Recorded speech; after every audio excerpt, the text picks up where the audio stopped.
Ang pagganap ni Heart Evangelista sa kanyang tungkulin bilang Mrs. ni Senate President Cheese Escudero, sinimulan na.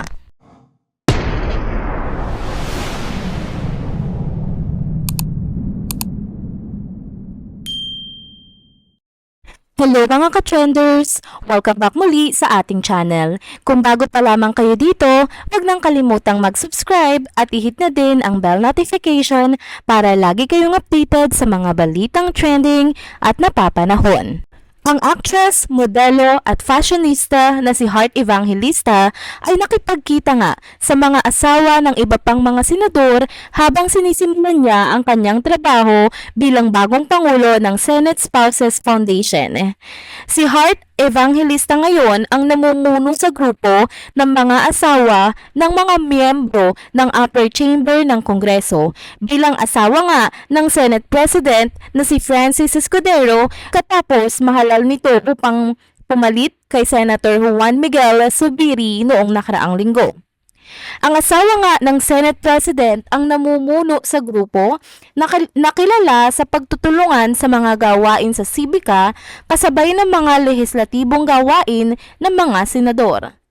Namataan nga dito sa nasabing post na ito ni Heart Evangelista si Kat Pimentel, asawa ng Senate Minority Leader Aquilino Pimentel III at Mariel Padilla, asawa naman ni Senator Robin Padilla. Sabi ni Heart sa kanyang IG or Instagram post, "Our very first meeting and as they say, coming together is just the beginning.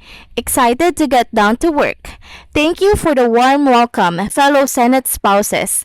Ready to honor the challenge of working together and find ways to make our communities better and stronger." Ipinaramdam naman ng mga Senate spouses sa IG post na ito ni Heart ang suporta nila. Sabi ni Mariel Rodriguez, "All out support, you got this." Gayon din ang anak ni Senator Raffy Tulfo na si Maricel Tulfo Tunggol. Say niya, "Let's go Press CC, 100% support for you and your projects for Senate Spouse PH." Maging si Casey Concepcion ay napa-comment na, "Love this." At sa mga comment naman ng mga netizen, tinatawag nga nila si Heart na First Lady in the making. At excited naman ang iba sa kung ano raw kayang difference ang magagawa ni Heart na ibang platform naman ang gagawin ngayon. Ibang-iba sa mga fashion events niya na ina-attendan niya din dati syempre. Sa ibang post sa Instagram sa account ng Senate Spouses Foundation, nagbigay pugay naman si Heart Evangelista sa kanyang pinalitang leader na si Audrey Tan Zubiri, asawa nga ng dating president na si Senator Migs Zubiri. Saad nga sa post ng Senate Spouse PH, the new leadership of SSFI headed by Love Marie Escudero or at I Am Heart pays tribute to Miss Audrey Tan Zubiri, who helmed and served the foundation in many other ways through her community and voluntary works. Her dedication and hard work has nurtured and strengthened promotion of humanitarian welfare, which is at the core of the foundation. Thank you at Audrey Tan Zubiri for your inspiration and dedication. We will continue the works you and the ladies before you have started. We will work harder to raise the foundation to even greater heights to improve the lives of our people and our communities." Narito naman ang iba pang mga komento ng followers ng nasabing celebrity. Sabi ni Bath and Body MNL, "Sana meaningful projects that will impact the lives of our people." Komento naman ni Zaida_Nicolas, "I hate politics but I love Heart. I support you in your new endeavor.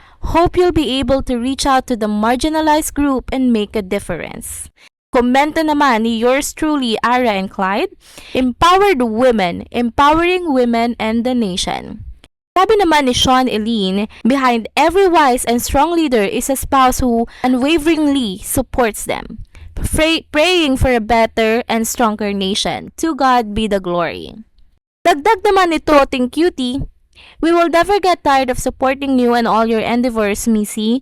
You can do this with the help of our Lord and your fellow Senate spouses."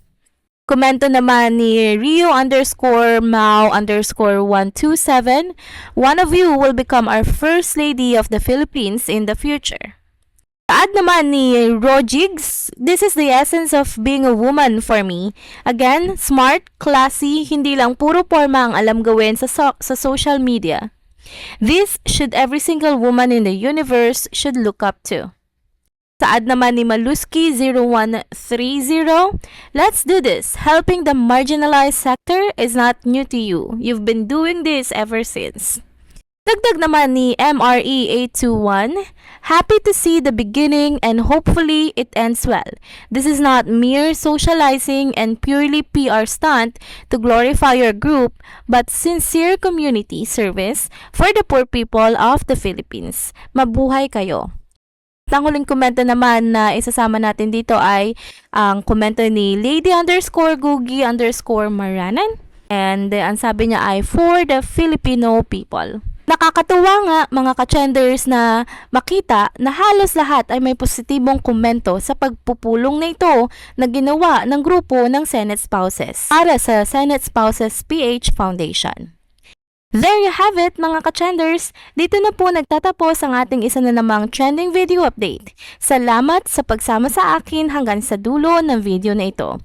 Pero bago kayo umalis, huwag niyo pong kalimutang mag-like, mag-subscribe at i-hit na din ang bell notification para lagi kayong updated sa mga balitang trending at napapanahon. See you on my next one. Paalam!